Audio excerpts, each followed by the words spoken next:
All right, we are recording.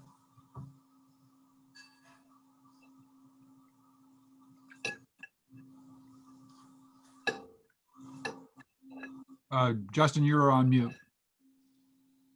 Let me bring up the agenda, but I can call this meeting to order.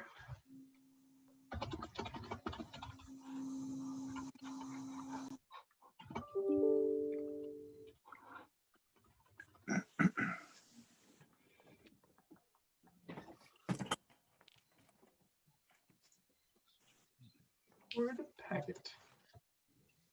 All right. So the first thing on our agenda is the approval of the minutes from our November meeting.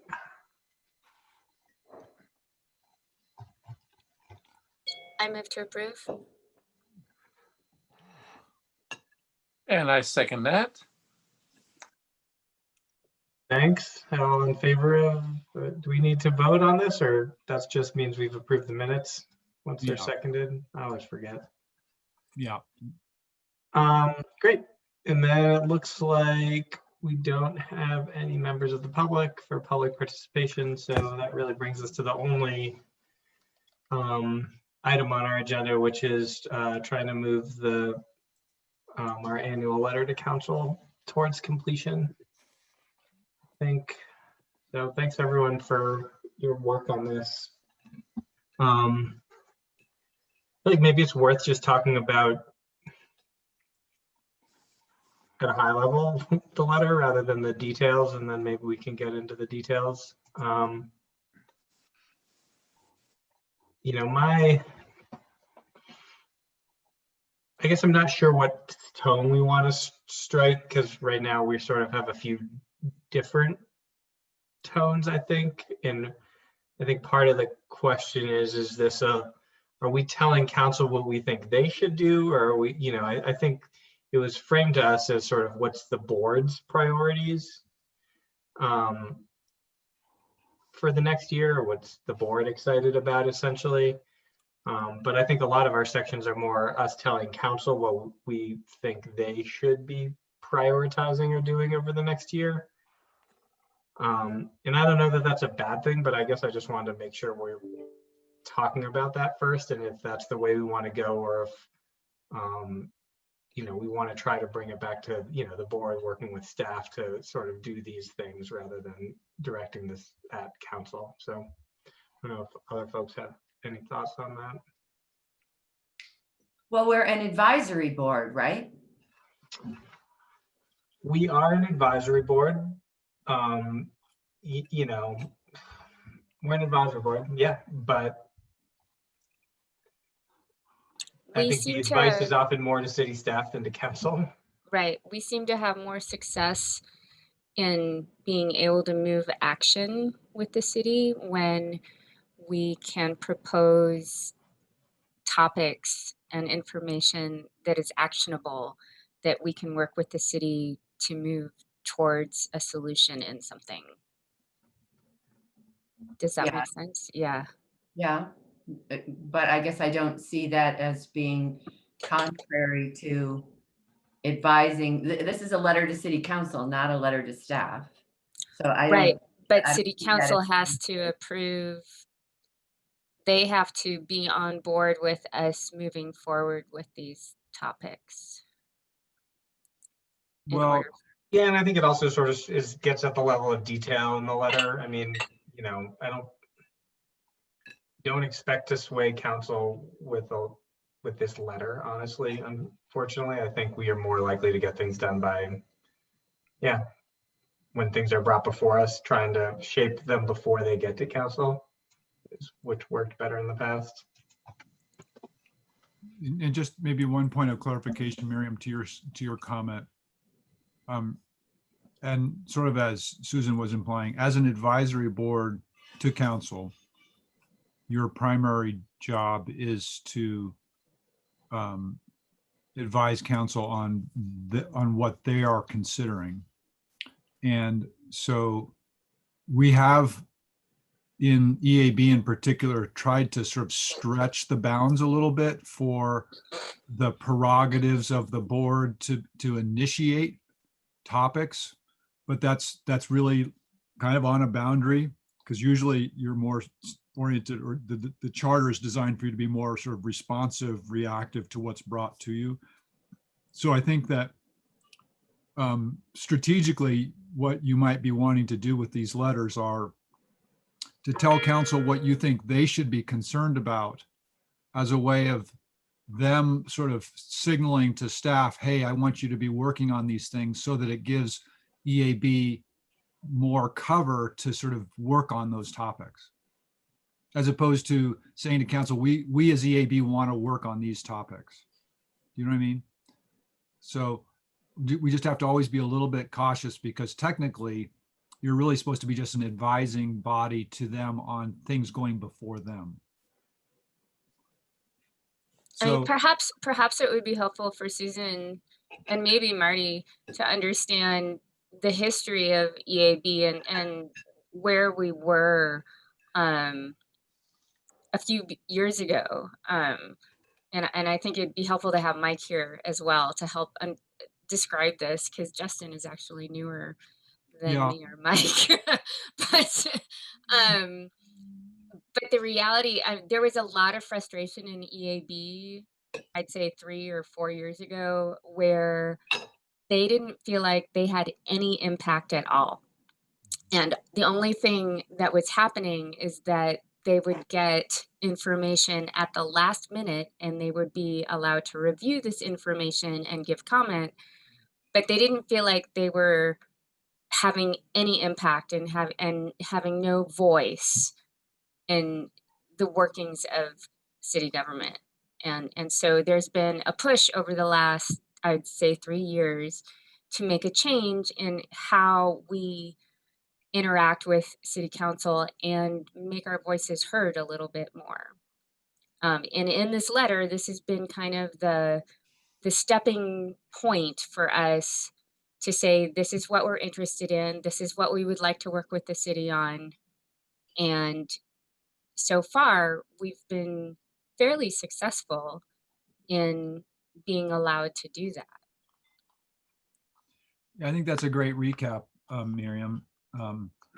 And actually, to some extent, because of EAB, there has been conversation within council and the city manager's office about thinking about how to empower the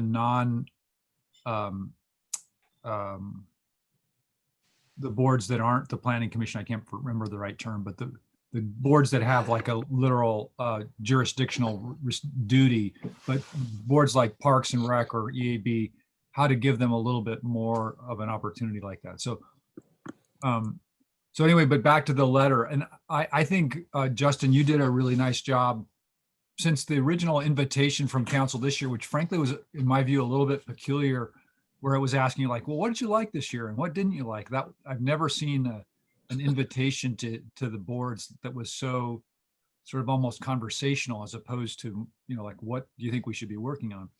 So Justin, in your comments in paragraph 4, I thought you did a very good job of saying, yeah, thanks for that request. And we've formatted our response to you a little bit more like this, because we wanted to give you some feedback on things we think you should be concerned about. So I thought you did a really nice job there, but I did, some of you might've seen, I did make a few comments in the letter, and I think it really would be useful to figure out a common format for all 5 of the elements. The last 3 have a format where it's like, here's the statement. It's a little bit of the problem statement or the need or the issue, and then the recommendation. And I think that's a really effective way, because then council has a really sense of like, okay, here's what they think we should be doing. And so Miriam, for yours, that it might be useful to develop like that recommendation section. Sure. And the one other comment I had for yours, Miriam, was that maybe to be a little bit more blunt about like, here's the problem that we see. Yeah, And- I did start inserting some Okay, language in sorry. there. I did see that. Mhm. No problem. And I liked Susan's comments as well. And I don't know if it makes sense to, I mean, I can make some small changes to incorporate some of the topics that you brought in, Susan. I wanted to discuss that with the rest of the group before we did that. The version of the document I'm looking at no longer includes the comments. Oh, Did you delete those, Justin, or? I didn't touch them. They're still in the thing I'm looking at. So maybe you have Yeah. to change your view. I never know how, I don't use Google Documents very much. I've had a lot of trouble with Google Docs today, not showing all comments on other things too. So what were they in? so they were in my section, and the first one was Susan has said the city's transportation plan Yeah, used I see to that. have a recommendation goal of limiting vehicle use to 7,000. Yeah, so all those comments are in the version I'm looking at. All right, I reduced my screen. I see them now. Okay, Okay. cool. So Susan, you're asking, should we consider recommending a similar goal to reduce driving? Absolutely. I think, we should putting metrics in there is a good idea. These are, of course, just suggestions. I'm not saying this is what you need to put on your website, but these are just some ideas at this point. And I don't know if we need to make clear that these are just ideas. I don't know. Does anyone have suggestions as to make Yeah, I mean, I sure? think it sort of gets back to this idea of what our goal is, I mean, Yeah, the way I see it when talking to council at this level is the specifics, the real detailed specifics probably aren't that probably helpful. don't need to be in there. Yeah. It seems like we are trying to tell council, like, these are sort of some of the big picture things that, in the past, we framed it as that have fallen through the cracks. But I don't know that we can frame it that way because I don't think the franchise agreement has fallen through the cracks. So we have to think how to sort of put the big frame on this, whether these are just, what we think the city should prioritize over the coming years, or, a mixture of things that are, the city has not traditionally worked at, as well as some high visibility, high priority things. So- Sure, and I think that we're doing that, and I think just in my section, there's a lot of action already. The city is doing things that I think we should just continue to move forward with. But I mean, there's more that So can I be guess done. I'm just trying to figure out I don't have an answer to this, but at what level are we making recommendations to council? Are we saying these are 5 topic areas that we think are important that you should direct staff to work on over the coming year, and we sort of stand ready to help? Yeah. Or are we trying to say something else? No, I think that's a good direction to go, personally. Yeah, and to whatever extent you can be specific about where you think there are gaps, deficiencies, or problems associated with those, that would be good to call out. Okay. Specifically on the transportation piece, if you want to include these, it would be useful. We would want to go back to the transportation master plan, because I know that there are some. Yeah, they had some metrics. Yeah, I Metrics, guess in yeah. getting really specific, I am a little concerned about getting sort of over our Right. skis a little, because Sure. No, I don't think I don't remember the transport. It's been a few years since I looked at the transportation master plan. I don't think we should be super specific here, and I would be perfectly happy to take out the suggestions and But- just go ahead. Well, from the work that you guys have stimulated already, I do think that you've identified a few gaps. And one of them is the lack of any sort of contemporary consideration about wood stoves. Like, should we really still be allowing them at all, given what we know about air quality? I mean, I have one, I love mine, but I mean, really, should we be allowing that? Because you can still go down to, home or McGuckins and buy a stove that frankly isn't very efficient and put it in your house. So that's just Really, that's not region. Isn't that regionally? Well, you can get them that are EPA certified, right? Yeah. But I'm saying, like, I have an EPA certified stove, and I'll tell you what it allows out of my chimney, I'm embarrassed by. So there's that. So that's one whole area that nobody really has jurisdiction over in our city. That's one problem of it. Yeah. The 2-cycle engines issue, which we finally started to pay more attention to, is another. But the wildfire smoke management piece, like we really don't have a plan around that. We're just sort of relying on the county, and as Miriam has kind of demonstrated, like they're trying to catch up, but they really haven't yet. So Yeah, and also just the data collection piece, I think, is important. And a good role for the city. We did just have someone join us. Yeah, Well, Public. is Allison a member of the public? yes. Hi, all, member of public. Hello, Allison. Hi, Tweety. Good to hear from you. Well, we passed our public participation, but I just think we could go back to it if there's something particular you want to talk about, or if you're just here to observe the meeting. This is the first meeting I've had a chance to sit in on half a year, and I went, I'm going to take the opportunity just to sit in and listen. So thanks a lot, Justin. Nothing in particular, just keeping an eye on my pals. Great. Well, welcome. Thanks. We're talking about our letter to council for the year. So Miriam, does that feel like sufficient feedback for you to condense that section a little bit and come up with some specific recommendations? Yeah, certainly. One of the other comments I had was with regard to fracking. And so the question I had for you, Miriam, is you obviously know a lot more about air quality than I do, but it seems like the impacts, one of the terrible impacts of fracking is the impact on air quality.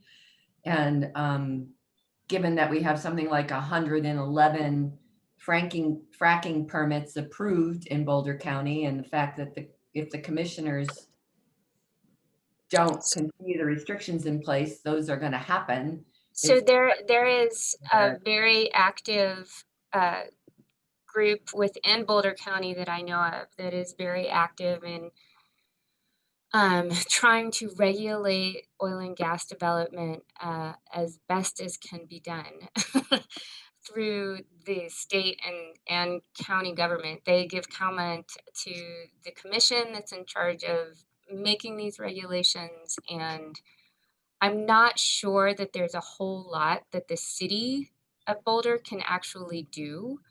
Yeah, Other a than lot of the maybe impacts still- we had, I think before you joined the board, we had somebody from the county talking about their air quality monitoring, and they can really see it when the wind shifts and blows in from Weld County.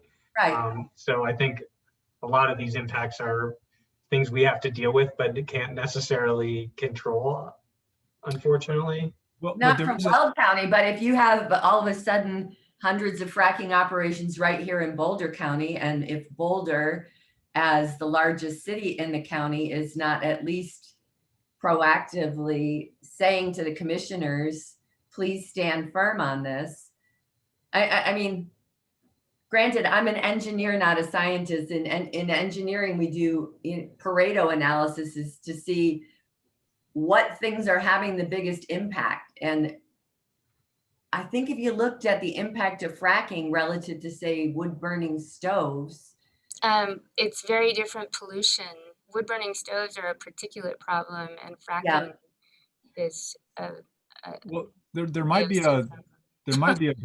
a bridge here though, which is that the county did this very groundbreaking thing where they set up more intensive monitoring at that reservoir site in order to be able to try to capture those drilling impacts. But I think that they said, Miriam, if I'm not wrong here, that they said they don't really have that much information about how much of that drifts into Boulder because of the fidelity of the equipment that's inside the city. Is that right? Right. They measure at the reservoir, and they have Helmich Detlev, I keep getting his name wrong, Right.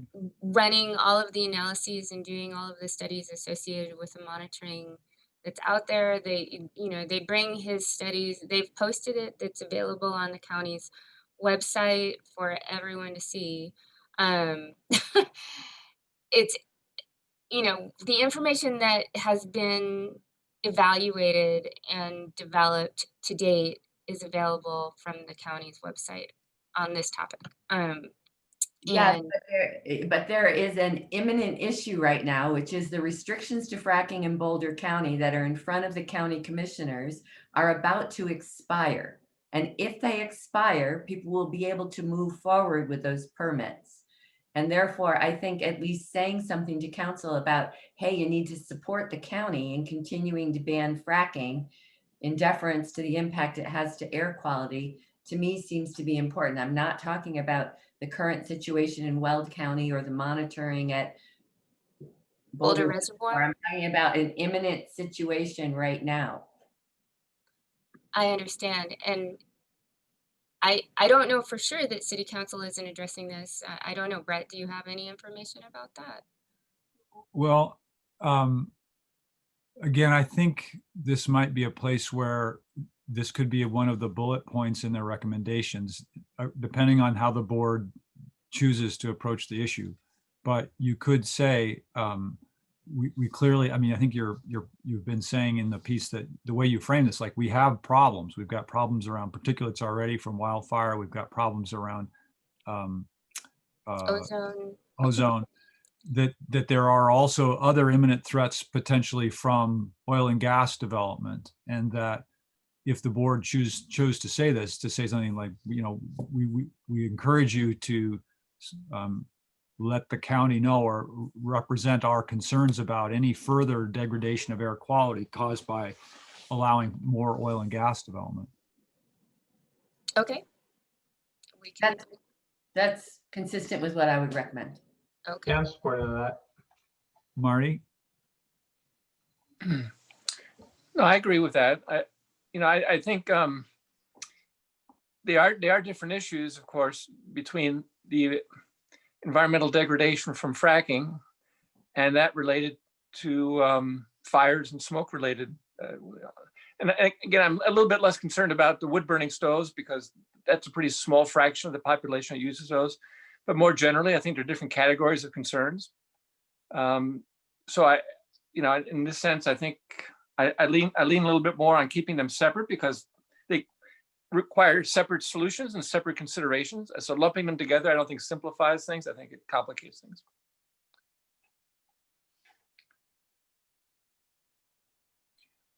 Well, I think maybe what you're doing overall, though, is that you're bringing to council the awareness that we have a significant air quality issue, and then there's a variety of different potential factors in that.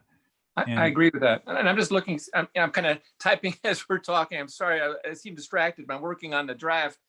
And I really like, what we have here on the air quality that Miriam has started and that's been edited. And I like the way it's separated, calls out, the action on ozone, and then separately calls out actions on the wildfire. And so I like the way that is segregated in the document so far. And so that's what I'm speaking to. I like the way we are laying it out in the document.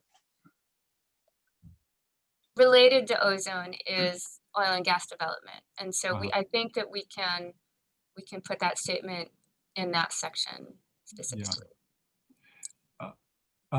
So you already have it there. I mean, it's in the preamble paragraph under air quality. Yeah. Where just from a formatting perspective, what might work well if we wanted to leave the last three sections fairly similar to how they're structured is, Miriam, if you would make the introduction section a little longer and then make the recommendation section these topicals, like there's a recommendation section around ozone, a recommendation section around, et cetera, et cetera. Sure. Yeah. Do you want me to work on that now while we're talking?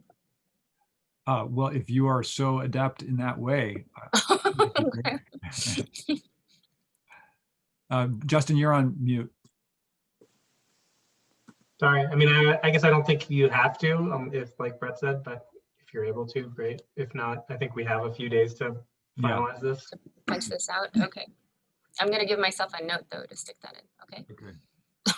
Is it just a few days? I thought this wasn't to be presented until January. Yeah, I think the letter's supposed to go to them in a week or so. I don't remember the exact date. I can look it up. But yeah, then we present 11th or 12th. Here we go. 11th or 12th of December or January? No, December. they wanted about a month ahead, Susan, and then it isn't presented until January. So I yeah, see. December 18th is when it's due to council, no later than. And it does say, please limit it to approximately 2 pages. So that's something I've been trying to be cognizant of in our instructions. You're doing a great job. Yeah, I'm whittling away on the words. Hey, I got a quick question for Miriam. Just for my own understanding, help me understand what is the Denver CDPHE examples that we are encouraging the city to participate in?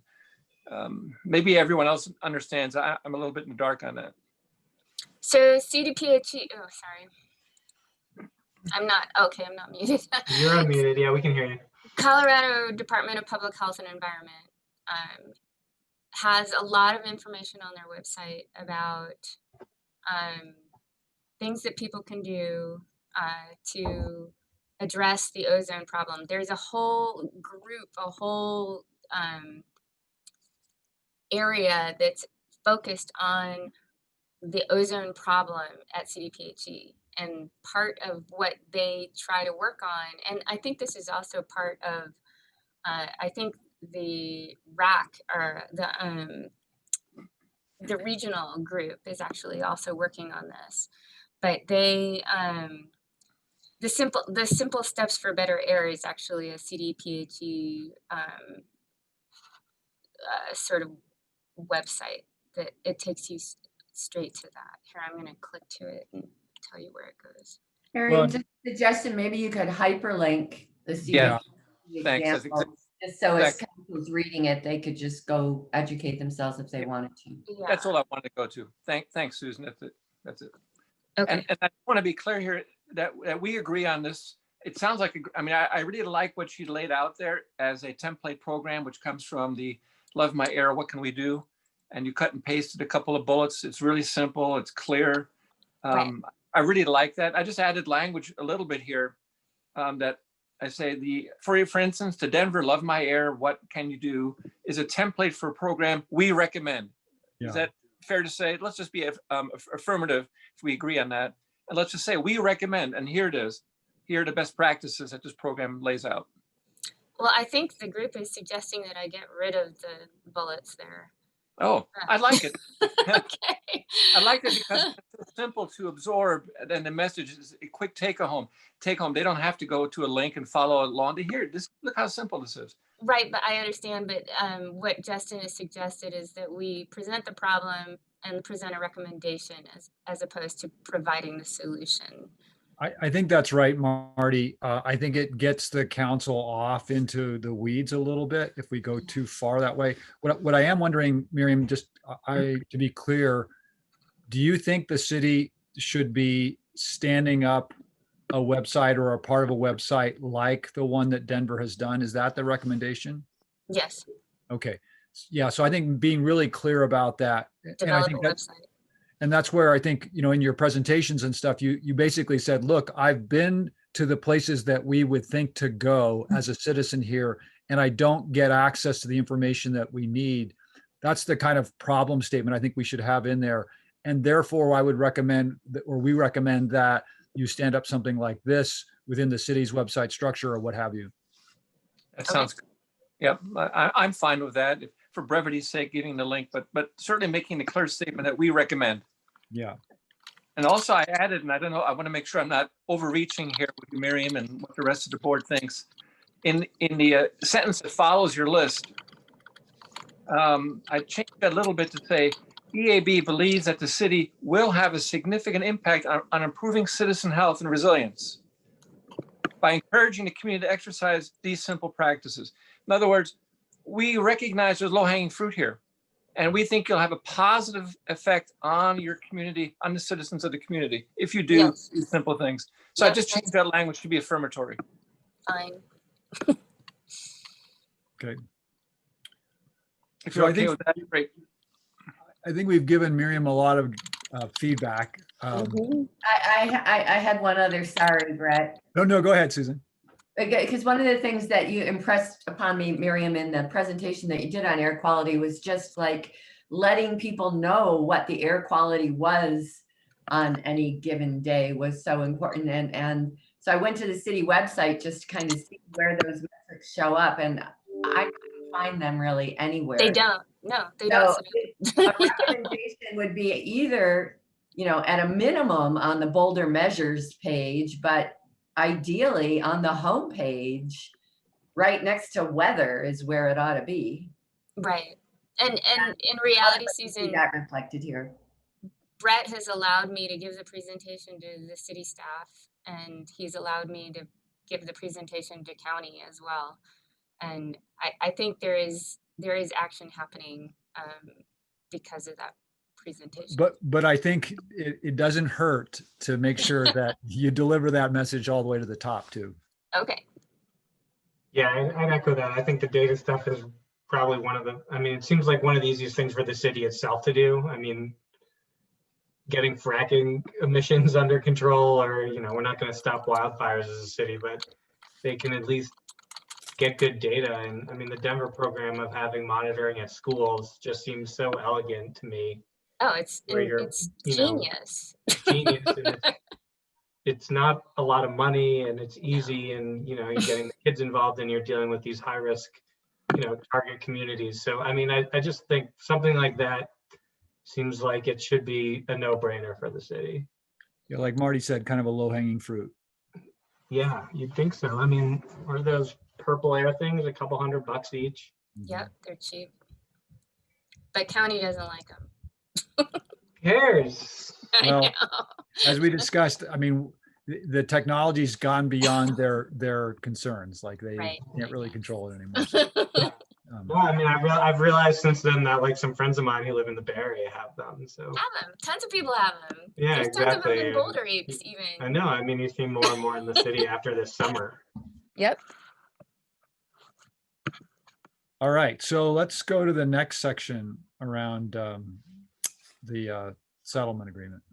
And Susan, I'm sorry for just cutting it so much. I didn't really have time to take a scalpel to this. Like, what the hell? You just like cut the whole thing. I didn't have time to take a scalpel to it.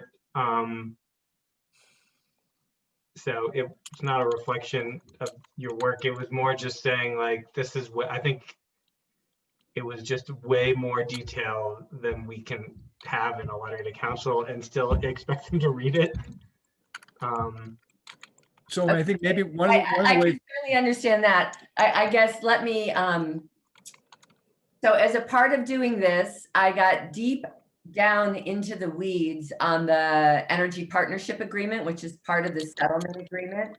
Yep. And I'll have to say that I was pretty astounded at how loosey-goosey and non-quantitative it was.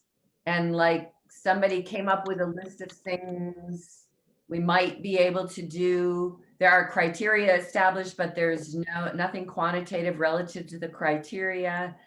And I'm totally willing to take this to more of a top level message, but I do believe that reminding them that the way we produce electricity is that by far the #1 contributor to our greenhouse gas emissions.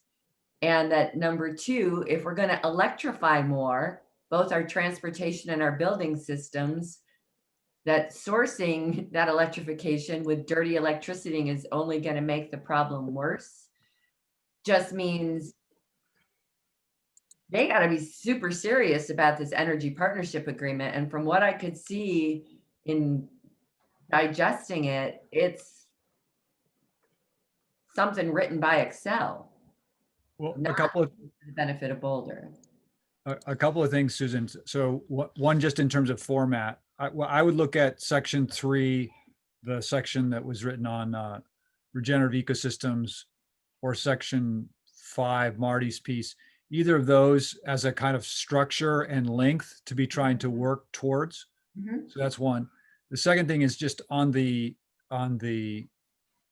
dynamics of the settlement. And I think it's also important to remember in context that that settlement is in relationship to also what the state laws now say the utility has to achieve in terms of decarbonization, which, but by the way, their emissions goals are actually more ambitious now than the cities are, which is part of why we're going to be going through this updating of our own internal ones. So there are a variety of interrelated elements besides just what's in that agreement that affect what the potential outcomes are. Yeah, I think I'm pretty well versed in that actually, Brett, and which is why I would want to leave a section in there on encouraging them to stay apprised of state legislation, which could impact the way we implement the energy partnership agreement. Mhm. But the fact remains, as is even stated in the energy partnership agreement, that we had some community goals. One of those community goals was that we would get to 100% renewable energy by 2030. Are we changing that goal? If so, somebody needs to be explicit about that. We said we were going to have 100 megawatts of local generation by 2030. Are we changing that goal? Well, if so, somebody needs to be explicit about that. And if not, we really need to put projects in place that supplement what Excel is doing to get us to those goals. And the projects that are identified right now in attachments A and B to the partnership agreement aren't quantified enough to get us there. That's Yeah, so I mean, I agree with everything you just said, honestly. You know, and I guess what I tried to do is sort of break it down to the high level. I mean, I'm willing to give the city the benefit of the doubt because this is 1 month old. You know, that franchise agreement has yet to take effect. So personally, so I guess I tried to break it down to sort of the high level, saying, you know, this is the new world. I didn't think you broke it down. I thought you just crossed it all out. Well, I mean, I tried to change I only spent time on the first paragraph, honestly, and everything else. I mean, I think that level of detail is helpful to get in. It's too detailed for this letter, honestly. Yeah, I am cool with making it less detailed. I am cool with putting it more in the same kind of framework as Mike and Marty did, and that Miriam's working towards. But I guess I would, when I looked at everything crossed out, I was just like, gee, am I not on the same page with the rest of the board here? Well, I mean, I think in some ways, I mean, we're not going to have time to talk through this level of detail as whether we all agree that this is the right path for the city in terms of deliverables and action items, you know, honestly. So what I tried to do is say, you know, there's this new franchise agreement, but the city still has, you know, the 100% renewable goal, the local generation goal. If there's other carbon goals that we know, you know, that are important to meet. And, you know, we think it's important that the city work to, you know, as it puts this in place, to develop strategies and, you know, concrete plans and energy supply that is putting us on a path to meet all these commitments. So I guess that's what I was trying to change it to say. And you may want more detail than that, but I don't know that more detail than that is helpful. And I don't know that we could all agree on those specifics, honestly. Well, but everything, Well, the details are taken straight out of the energy partnership agreement. I didn't make them up. I'm not saying you made them up, but I guess I don't think we can expect council to, you know, I just think it's way too detailed I agree. for this letter. Okay. So I'm not saying you're wrong. I'm not trying to argue the I'm not details. I gonna- really didn't have time to, I'm know, not okay with crossing the whole thing out. So I think, but I Okay. think what we're saying is there's time and space to bring key elements back in. And so I think, Susan, if you're open to it, to take another turn on that section. And I think that everything I've heard you say so far about, hey, council, we as a community have already passed these specific objectives. We need to see how there is some kind of clear, quantified pathway to achieving them as a part of this settlement. Like, those are the kinds of things that I think we should absolutely call out if the board is in agreement about that.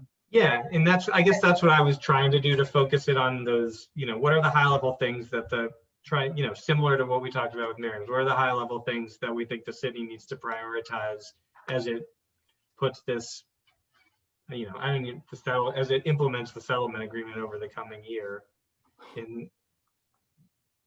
But without, including table, I'm assuming the council has read the settlement agreement and knows what's in it. I don't think we need to tell them again. So I think we've got agreement on the level of, I don't make that same assumption, given the fact that when I read it, it was so poorly formatted. Even those tables were spread over like 15 pages with one column on each page. It was unreadable. But so I would like the opportunity to redo this with your comments in mind.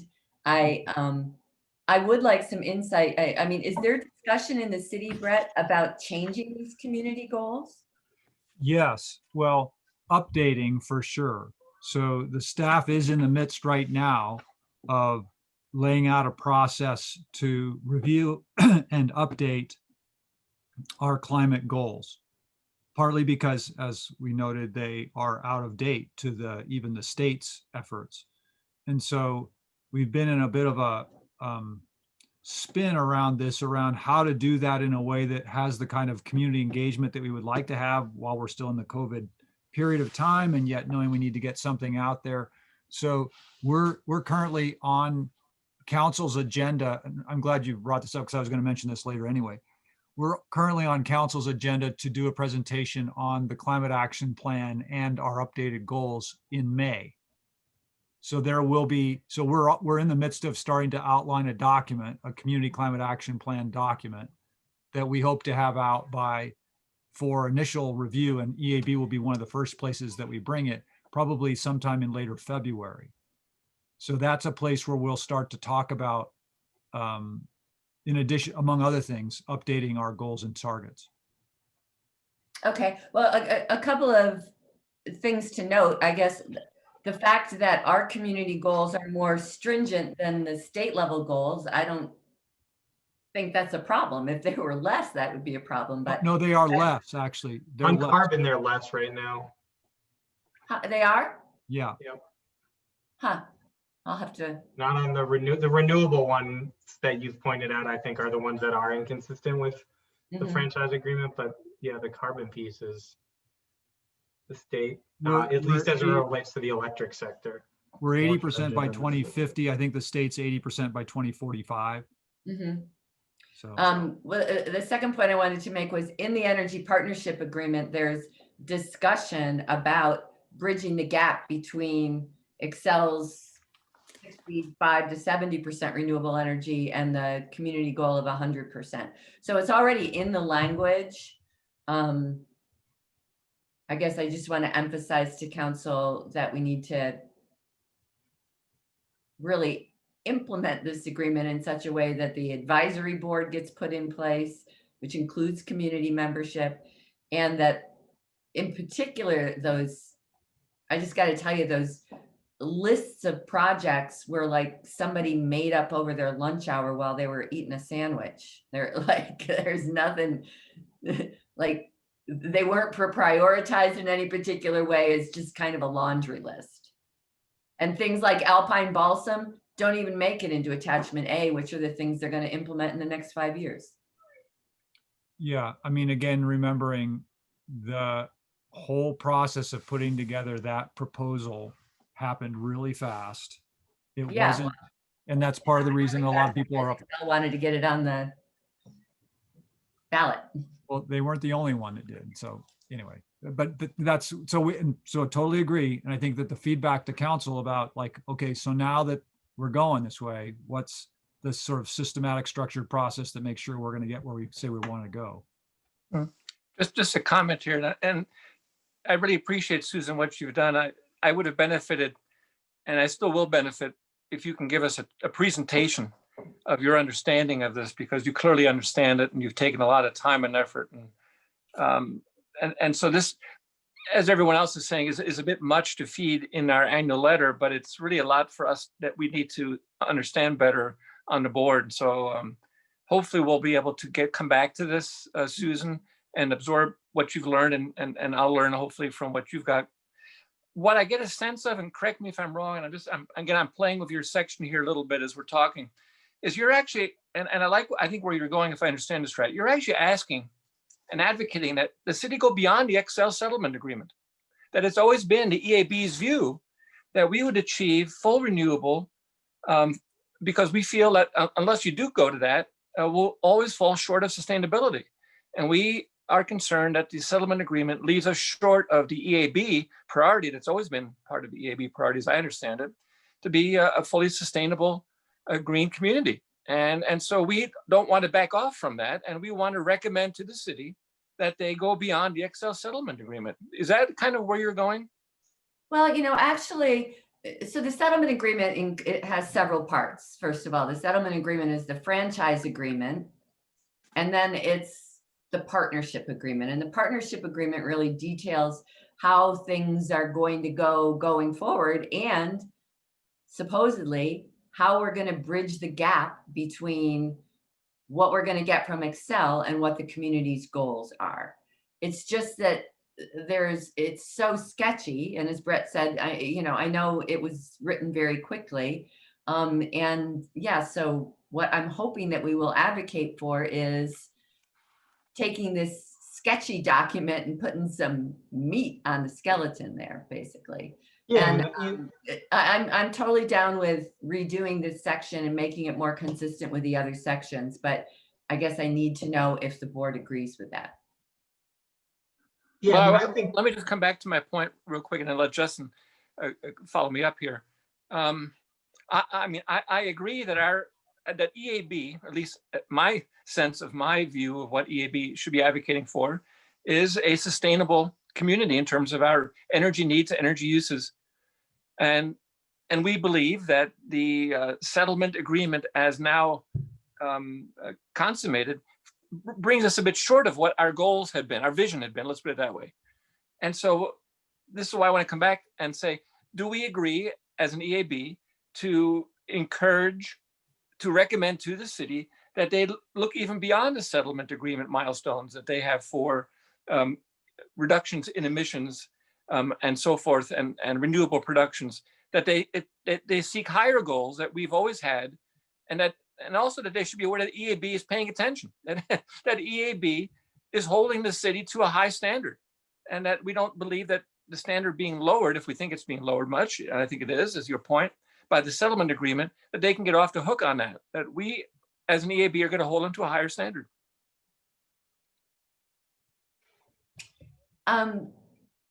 Again, the partnership agreement does make reference to our higher standard.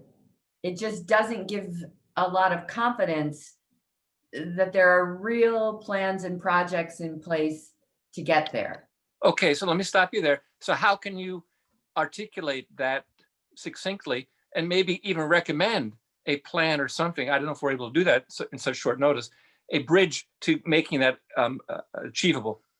Yeah, so that's what I was trying to do in saying, look, here's the criteria that are laid out there. And for instance, I can take those criteria out of there, but most of those criteria are pretty quantitative, and none of that quantitative analysis has been applied to any of the 15 or 20 projects that they said, oh, we could do in the next 5 years. And we all know we're not going to do 15 or 20 projects in the next 5 years. If we could do 2 or 3 projects, that would be awesome, right? And so then it becomes really important to pick the 2 or 3 projects with the highest impact and make sure that we pick those based on some quantitative analysis and the criteria that they've laid out. So I'm not so much suggesting that the partnership agreement is inadequate in its defining the gap.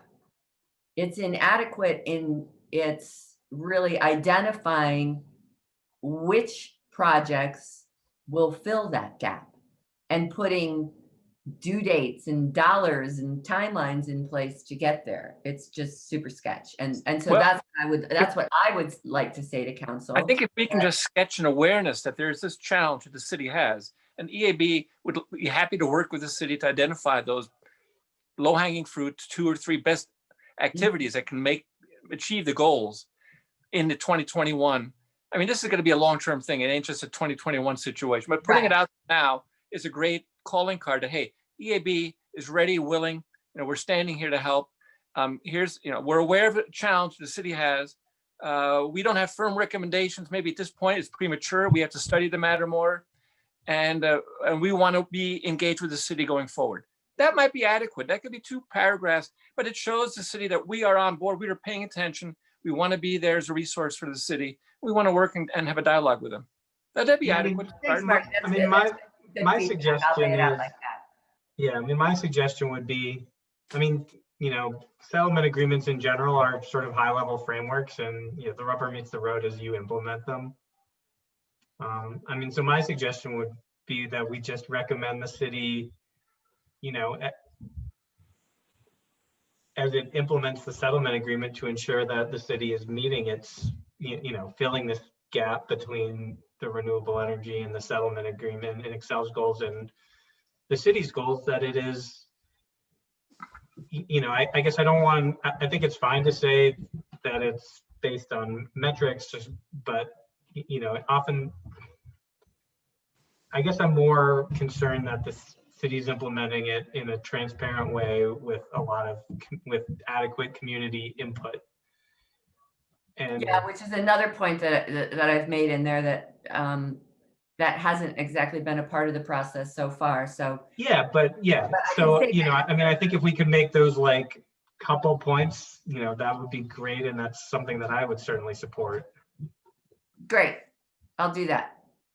Great. Thanks. I can do that tomorrow. I'm not as good as Miriam. I don't think I can. Yeah, I can only do one thing at a time, talk or write, personally. So one last thing I'd like to offer in this particular topic area, and I think it would be fruitful. And I think actually the board will probably have a chance to engage with staff around the settlement agreement, because I assume as we start to move this thing forward, there's going to be a lot of things that, we really want to consult with the community about. So I'll ask our team about what they think that engagement process might look like, to see whether or not we want to try to have a session just ourselves about that, or whether there actually might be an opportunity to engage staff with that too. So that's one. The second is, I really want to encourage you, if you haven't had a chance to look at the memo that we wrote for council last summer, so July of 2019. I've just sent that out to everybody. It is the effort to really summarize, I think, about 20 years of climate action experience and perspective from the staff's perspective, at least, and how what we've learned might shape a sort of somewhat new direction to climate action. And one of those elements of that new direction, particularly as we now recognize that we are in a climate emergency, that we may have a decade or less to make absolutely astounding course changes as a species, is that the old template and sort of model in which we thought, sort of the city on the hill, if Boulder and a few other places can just show how they can get to 100% renewables, then we'll show that it's possible and everybody else will follow that path. That's actually, in the experience that we have and in the research that we've done and others have done, that's not how change is happening. It won't happen that way. It certainly won't happen that way in the time frame that we need to have change. And so the systemic levels of change that we need to create are going to need to be approached in additional ways. And so that memo goes through trying to lay out some of that reasoning. So I would just invite you to look at that, because I think it affects to some extent how we're thinking internally as staff about where we should be prioritizing, what targets and metrics are most important to measure, et cetera. Okay, cool. I'll take a look at that. So let's go down to number 3.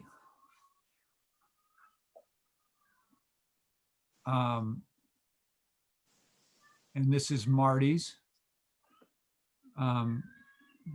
Concisely done, Marty. Good job.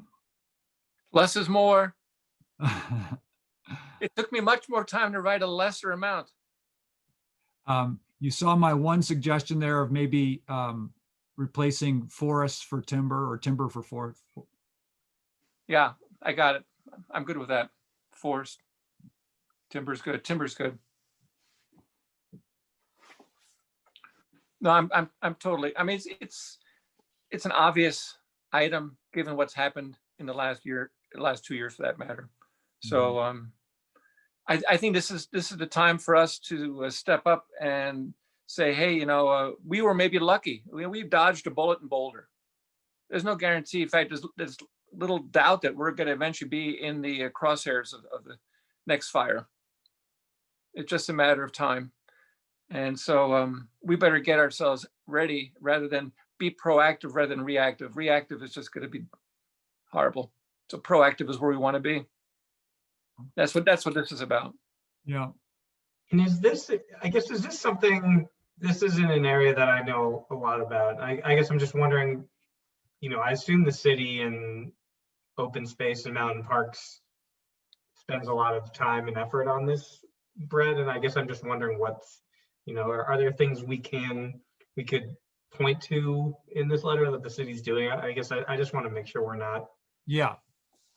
I assume this is one area that there is some focus in the city and it's not totally a lost. No, subject. it's very true. I think the thing that one of the specific places that I think about in this context is in the wildland urban interface on the western edge of the city. And the enormous challenge that the fire department faces with a lot of people who live in that area who have very specific aesthetic preferences that don't necessarily align with the sort of vegetation management that we ought to be doing in order to make sure that those areas don't go up, as a flash terrible forest fire when, fire's on the boundaries. And so, I guess, I don't know if there's a recommendation in here about considering more prescriptive requirements for vegetation management on that western edge of the community. But I think that would be one thing to potentially consider, because should it really be within the prerogative of private landowners to maintain vegetation conditions that essentially endanger a larger portion of the community than just their property? Yeah. It's like immunization. Yeah, no, it's very much like immunization. Yeah. A hot topic these days. So I think there's that. And I think there's also just, where does the city prioritize budget expenditures? And how much are we putting towards vegetation management and green infrastructure development? Another good example would be, sometimes it's just terrifying to me. If you walk in along some of the ditches, the greenways that run through town, they're fantastic, right? There are the sort of wild green ribbons that go through our community, but nobody manages them. In fact, half the time you don't even know who's responsible for managing those areas. Like, we don't even know half the time. We sort of do, but there's crossing jurisdictions. And so as a consequence, you'll get areas, especially in late summer, that are like waist high in grass. And if you had a fire that blew into the west side of the community and you got into one of those corridors, you could have a fire just like in Sonoma that just raced down into the middle of town. So we do need to be thinking about how we're managing landscapes in a much more extensive way, given some of the changes that are coming.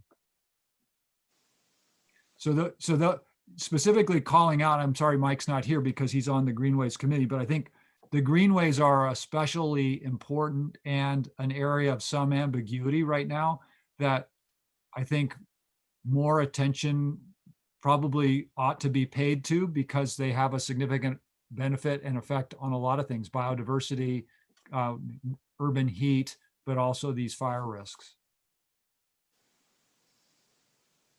So those are two specific areas that I think about, Marty, when I think about this area. Yeah, great. Yeah, thanks. That's helpful. Yep. I think on the soils and sequestration, I think I speak a little bit for Mike here because we've talked about this one a lot. I think he did a great job calling out specifically an issue, which is the 2,000 acres of area that's degraded And I think just continuing to make council aware that people are concerned about and watching this area and view it as important.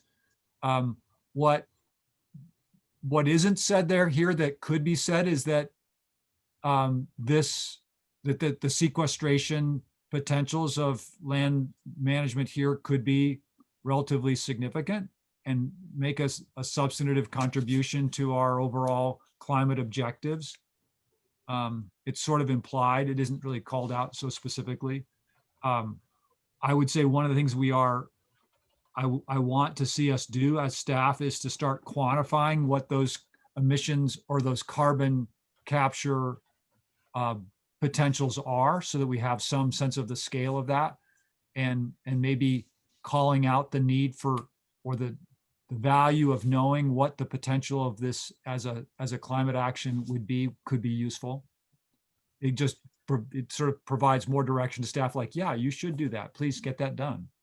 Yeah, I guess, I think it would be really good to add something like that, Brett, and in particular, moving more towards a discussion of where we're like balancing our carbon emissions with our carbon sequestration effort, Right. right? So it's Right. more regenerative and not just net zero. Yeah. I think like changing the mindset to that is important, and we can do that here. Yeah. Yeah. So I don't want to wordsmith this for you, but I would welcome that, just to note. yeah, I was gonna make a similar comment. I agree. I think trying to tie it back to climate change. I threw a comment in. Maybe we can see if Mike can do that, or one of us could take that on. Susan, I'm also just noticing your comment about biophilic, that maybe you and Marty could work to figure out how to weave that into the regenerative ecosystems piece, because I was really encouraged to see the response we got from planning about the biophilic piece. Yeah, I made that comment in the context of urban heat islands. But I suppose it could go either place. Yeah, no, so I'm sorry. Again, just in terms of creating a more regenerative atmosphere, every time I drive down 30th Street and see the apartment buildings out to the sidewalk, I think, God, Yeah. we're certainly not making that carbon cycle a Right. priority in that neighborhood.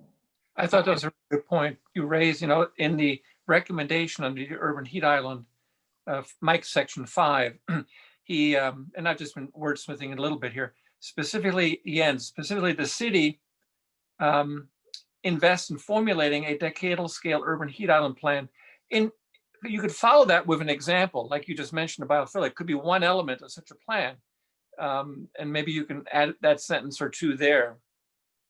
Yeah, I think you're right. I think that, Susan, it should probably ought to go in the heat island area. But I think introducing that term somewhere in your recommendations is a really good idea. I actually forwarded that email summary that I did for you all to Sarah Silver on the planning board. Sarah's an acquaintance of mine, and just asked her if planning board was considering any kinds of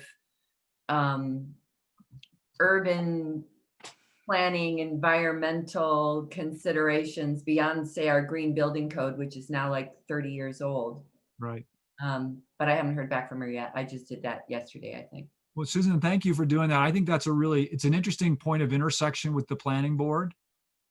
We had this point of intersection a few years ago, and it was actually in the era that Miriam was referring to, where we had a board member who was particularly frustrated about EAB's role or lack thereof. And so he initiated some really interesting engagement between EAB and the planning board around energy stuff. And so, but this is another theme or a topic where there could be some interesting intersections. So I'm getting more and more excited about your letter the more we talk about it. I just think it's fantastic that you've captured some really, really fun and interesting topics here. And I love that, I kind of love that you're charting your own course here. It's not like, well, we really liked this and we didn't like this. With like, no, we have some specific things to suggest to you. I have a question for the board. Shoot. So, as I sent that letter to planning board, I wondered, there are so many other boards that our interests intersect with, like Transportation Advisory Board and Planning Board and the Water Resources Board. Do we make any attempt to sort of cross-pollinate with other boards to say, oh, like maybe one of us is always going to go to the Transportation Board meeting or something like that, so that Yeah, Yeah. so we're fostering that intersectionality? since since I've been on EAB, there was one instance where I guess right when I started, there was a topic, sort of the ecosystems piece of the climate plan that really touched a lot of boards, and we worked to convene essentially a meeting with representatives from REP, transportation, I want to say open space and mountain parks. I don't know if I'm missing any other. It boards. was Park. all of planning, everyone was there. Planning was there too. Yeah. So I think we have sought to try to foster some of that because, we don't have, EAB doesn't have sort of specific regulatory areas, but also, the environment touches everything essentially and all these other boards. So I guess we haven't tried to do it in a way that's maybe as it's been more ad hoc than what you just brought up. And it might be interesting to talk about if there were sort of specific boards and folks have the capacity and interest to sort of be tracking their monthly or weekly activities in more detail and reporting back. That could be interesting to talk about. I don't think we haven't done that since I've been around, but I felt like this sort of cross-board meeting on this particular topic was really interesting and a great way to sort of meet some of the other members of the other boards and get their perspective on something. And feel like if there are other areas, it could be worth pursuing again. Yeah. I actually have a contact in the Transportation Advisory Board that I talk to frequently. And so we compare notes fairly frequently, but we haven't interacted specifically from a board perspective. Yeah, so it is within the history of the EAB to be a convener like that. And so we did that, it must have been 2 years ago, I think. Yeah, 19, 2 or 3. 18 or 19, on the ecosystems topic. And then 2 years before that, we had done it on the last round of our climate action plans, and we convened all the boards. So, and it's always been super fun and interesting, like Justin said. So, and I think thinking about the fact that we're trying to go to council in May with this new version of the climate action plan, maybe there is a chance for us to think about trying to convene a joint board meeting, maybe in March or April. This COVID context makes it so much more interesting, I guess you would say, in a diplomatic way. Part of what was really fun about these meetings was that, you had the chance to sit down at tables with the other board members and get to talk to them a little bit. So, but none, that said, I think, Susan, it's a good idea. And let me start, Heidi, maybe we can put in the notes that the board wants to explore the possibility of convening with some of the other boards on related topics. And I can use that as a prompt to start looking into that. Yeah, or even, part of the advantage to the COVID world is you can sit in on other meetings while you're doing other things, right? Yeah. So if Miriam is in tune with the Transportation Advisory Board and I'm interested in Planning Board or whatever, or maybe the advisory board for the settlement agreement, that's something I'm very interested in. Like just monitoring those meetings to see if there's anything to report back, I think might be a good service to the community, because there's a lot of overlap. Yes. So I would just note, so there's sort of two ways at least two major ways you could go with this. One is just sort of like ongoing general liaison interaction, and the other is more topical. Right. So, yeah. Yeah, So it could be worth talking about, if folks have interest in bandwidth, and, I would certainly find it helpful if somebody could give me more detail about what's going on in other boards, because I don't use, I often, with small kids, it's hard to find the time to track Yeah. those things. That's where my suggestion probably would be. I mean, it certainly you could go sit on those board meetings anytime you want, obviously as a citizen, but if that we might want to think about if one of these topics that this board has said that it wants to sort of be deeply or more deeply engaged in, like urban heat island effect, that topic, for example, is going to cross transportation. It's going to cross parks and rec. It's going to cross utilities. So there's some really fertile potential engagement there in that. So anyway, so where are we at now? Are we to the last one? No, we just went to 4. Any comments on, or did we finish the comments on Marty's on number 3? Are we on to 4? 4, we said it would be great if somebody could add some language that really. Yeah, I put a comment into Mike on the trying to bring carbon in on 4 a little, including the sequestration capacity Okay, of our soils. So I feel like we sort of wrapped that one up and moved on to 5 a little with his discussion of biophilic design yeah, and how it crosses over between a few of these topics. yeah. The one thing I don't know about including in this one is I'm not sure we're still in active discussions with Paul Chanowski about the heat island assessment. That would probably give council a sense of more going on than is currently. So Okay. we might want to pull that part out. But I do think that second sentence, EAB feels is important. You might want to say the EAB feels that it would be important to develop some kind of heat island assessment, and would like to be engaged in helping, think that through or develop that or what have you.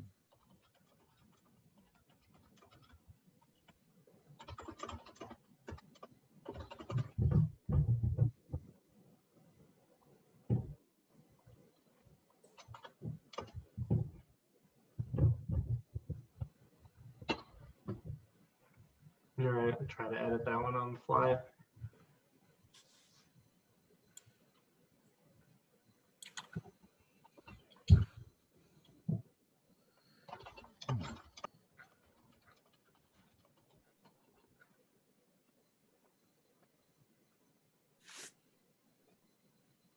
Anybody else have other comments on number 5?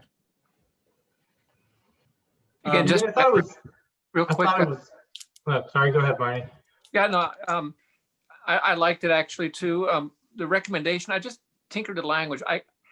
I'm never, especially when you're recommending, I don't like to shoulds and recommends. If we're going to recommend, we say the city will continue to invest. Recommendation is already a should of a sort. So I just say be a little bit more proactive in how we state that. So I wrote it, the city continues to invest in development of a plan for the urban heat island. Specifically, the city invests in formulating a decadal scale urban heat island plan. Just a little bit more assertive language. Yeah, and so Is the continues accurate? I mean, my No, understanding is the city yes. hasn't really invested in any of this. To Yeah, we this give the benefit of the doubt. yeah, I would cut City. continues. And the only thing that's really missing here is the important intersection that you've been calling out, Marty, between urban heat and air quality and climate change. So I would love you to somehow weave that into this piece, because I think it's really easy to think about urban heat here and air quality there, but what's really going to be frightening is when they start to intersect. Yeah, there's almost no doubt that there'll be compound events when they do flare up. Right. Yeah, Okay, and the other topic, I think we talked about it briefly at a previous meeting, but kind of as I zoom out from this and take the overview, like what are we missing? One of the things that crosses urban heat island and air quality and carbon sequestration is the situation with our tree canopy. Yeah. Yeah. I don't remember the statistics. The last time I read them was about a year ago, but it seems to me we were replacing our tree canopy at a rate that was like 20 times less than we were losing our tree canopy. And with all the damage that we had this spring, it only exacerbated that. We really don't talk about that as a solution anywhere in this document. So it the city, belongs to. Susan, the city a couple of years back was working very, or at least had a report done on that. And I know Brett, you forwarded a video that was done by the arborist, and there was a whole promotion about tree planting for the city. And actually, Brent, I don't know where that went. No, you know, I think this is a really good point Susan's making. Yeah. That in another whole effort, I'm working with a series of organizations around trying to launch a national campaign to dramatically scale up urban forests as a both employment and climate change. And part of the issue is that cities don't have the capacity to even maintain what we've got. So I think that calling that out probably in this section, that the vital role that urban forests play in urban heat island management and the need to expand our efforts to counter both the insect disease loss and these extreme event losses. Yeah, the losses from the storms this year were huge. Yeah, so I don't know exactly where it belongs, but I feel like it's one of those what Rocky Mountain Institute calls it a solution multiplier, right? It's one thing you do that impacts a lot of the areas that we're talking about. So it seems like it belongs here somewhere. Well, it could also go in number 3. So you could even call it out in both. So I mean, I think Marty, you were probably thinking about more of the wildland forest than the urban forest when you mentioned forest loss. I did, yes. But it's true in both cases. So, but I think that the connection between urban forests and urban heat are really clear, and that might be a really good place to call it out. I honestly think it's probably a good idea to put it there rather than to try to call it out separately, just because if you call it out separately, then the council might say, well, that's really in the purview of Parks and Rec. Yeah, but I mean, that second paragraph has sort of a throwaway line towards tree planting as part of a, laundry list. So maybe it's worth trying to flesh that out a little. Yeah. Because it is something we've talked about in the past, Susan, that, like a lot of things, I feel like the urban heat island topic in general just sort of never really picked up post-COVID. Yeah, I think you could almost, in the third paragraph, you could have you could take tree planting out of the second sentence, which is talking about mostly about pervious and impervious surfaces, and then put in a sentence or two that says explicitly, like, and the role of urban forests are especially important, and we need to make sure that we need to expand our focus on growing out our urban forests to address this issue.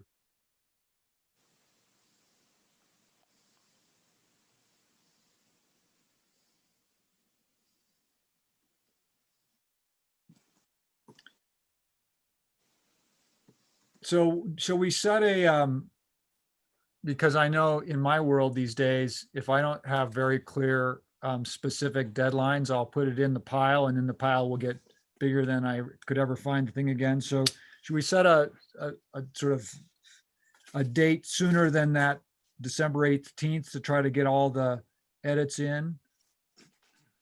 Yeah, is there anything else folks want to talk about on the letter, or are we seems like Susan and Miriam have some deliverables, and then maybe Mike to a lesser extent, I can email him. I think the main thing we're going to sort of wait to see is, and help Susan as much as we can, help you, Susan, on your section there, which is a very important section on the Excel. I mean, it's such a big public item that occurred, and we really didn't even know what the outcome was going to be till the votes were all counted. So, and the EAB does have to make a recommendation about what the city should consider in regards to this new reality. I think I'm glad you put it in. And if we can help you in any way, I look forward to doing that. all right, thanks, Marty. I think what I would like an opportunity to just kind of do a total rewrite on that section. I can do that tomorrow. And then I think it would be more useful if you commented on that rewrite than given what I've heard tonight. Yeah, so I mean, it seems like if we could get, updates by the end of this week, that'll give us 2 weeks to finalize it over email, which I assume should be sufficient. I think we're in pretty good shape. Justin, Yeah. you did a good job in starting it off. I like the way you introduced it. Nice. Just one question. As we make adjustments, can we get rid of some of the editing that's been going on? Oh, you Or want- is everyone okay with that? Yeah, I am. You want I to like- accept things? Yeah, Yeah. that's fine. Okay. Oh, let me quickly type some stuff in before you accept. No, I'm just kidding. Yeah. No, I mean, I think that's fine, and we can all, you can always roll back to previous versions. Or and- reject in some Or cases, reject. potentially. Maybe it each just- person could just be responsible for accepting or rejecting stuff. Their own in- section. section. Absolutely. Yes. Yeah. Yeah. And I have an idiot question here, and that is, I use the review function in Word all the time. Where is it in? Oh, I'm with you. I get lost. So in- if you go to the top right, there's like a drop down, it says editing, suggesting, or viewing. Suggesting is track changes in Google Docs. Ah, okay, they had to be different. Yeah, Yeah. of course. All right, I got it. Thank you. That's why I was doing it in comments because I couldn't figure out how to. Yeah, no, it's not intuitive. You'd think You a know, maybe- company as rich as Google could make things that were more intuitive, right? Yeah, that's one that's not a good function. Well, it's intuitive to some Google engineer. It just Yeah, right. isn't really intuitive to the rest of us. Maybe it's aspiring for too much, but remind me last year when we submitted our letter, did we ask for, or did we sort of make ourselves available for comment and interactions on our recommendations? Well, Or this does that year, even serve purpose? Yeah, so that's what I was going to bring up next. They've asked one of us to present this to council on January 12th. So I Oh, didn't know great. if we wanted to talk about who that is. I think chair gets to do I'm that. happy to do it as my in my role as chair. Got Historically, it's always minutes. been chair that does that. But Yeah. so Do we present like a PowerPoint version of it, or? I don't know. The only information I have is this email. It says presenters will be given no more than 3 minutes to discuss 3 questions. yeah, I think it's, Using a slide deck is optional, and presentations should also be submitted. Yeah, so using a slide deck is optional. So 3 minutes, that's 1.5 slides. I mean, yeah, if that, probably more like 1. Well, So Just a quick question to you, Justin, and everyone, of course, but Justin in particular, if you're going to give us, we've got 5 items on here. If you have 3 minutes, it'll take a minute to introduce yourself and the board. Maybe which of these items would you really want to make sure they take home? I mean, all 5 maybe don't need to be brought forward to them. yeah, I One mean, or two. I think that's a good thing to talk about. I sort of think the first 2 from my perspective are, I mean, I think the air quality stuff is really important and seemingly pretty easy to do, and this sort of a deficiency in the city's response personally. And then, I mean, I personally think the energy future stuff is pressing and important and, worth talking about, not to minimize the sort of other 3, but if I had to pick 2, those would probably be it. So Well, here's one suggestion might be, each of the 5 items is interrelated in some way. And so I don't have an exact graphic in mind, but, some kind of graphic that kind of like tees up the intersection of the 5 issues and just gives you a couple of bullets on each one. That would be an overview. that is a great idea. I I like could maybe try to draft something in the next few days. that- Yeah, I mean, do we have a January meeting, Brett? Yeah, that's what I was gonna say, is we have a meeting ahead of that final. Yeah, we have a meeting on January 6th, if it's the first Wednesday, so we could presumably discuss this then. I think that's a Alright. great If idea. you like that idea, that's, something I did a lot of in my. Yeah, if you're graphically I inclined, can- that is I not had my to strong draft suit. Pick at. Good. So yeah, maybe once we have a final draft of this in a couple weeks, if that's something you'd be willing to try to put the draft together for the January meeting, Susan, that'd be wonderful. Will do. Thanks. Well, should we Whatever take you look the, good, Justin. What'd you say? Sorry. Want to make you look good. I appreciate that. I just had a quick question. This is Heidi. I'm happy to send reminders for Friday, everyone for Friday's deadline to update their sections. But then Justin, how do you want to handle the next step to get the letter to the city manager's office? Yeah, I mean, it seems like somebody needs to, be great if maybe we should talk about somebody going through and trying to do one last edit through. I can take that on, or Marty's been sort of doing it as we go, or somebody else. And then, I guess we just sort of need to get everybody's support on a final document over email. Is that right, Heidi? And then I'm happy to craft an email and send it on to council and CC everyone as chair. yeah, so are we saying, what's the deadline for all the sections to be in final draft form? I mean, I said Friday. I feel like it could be the middle of next week, but I don't think there's a whole, Yeah. it sounds like Susan can work on it relatively quickly. And other than that, I don't think there's a whole lot for folks to do. I don't know what Mike's availability is.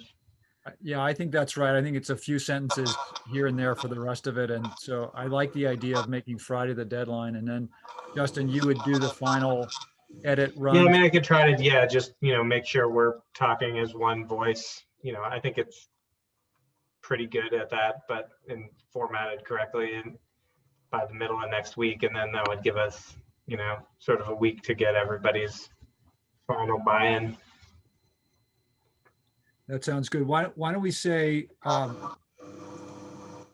just to give ourselves a little bit of a buffer, that you could have a draft, a final, like everybody gets their sections in by end of day Friday.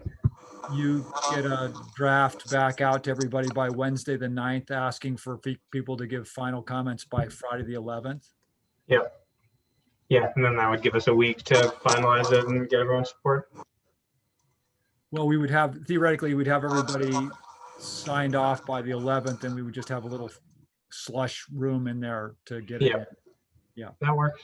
Does that work for everyone? Yeah, Yeah. I like, Yes. Great. Well, maybe we'll take the unprecedented step of ending a little early.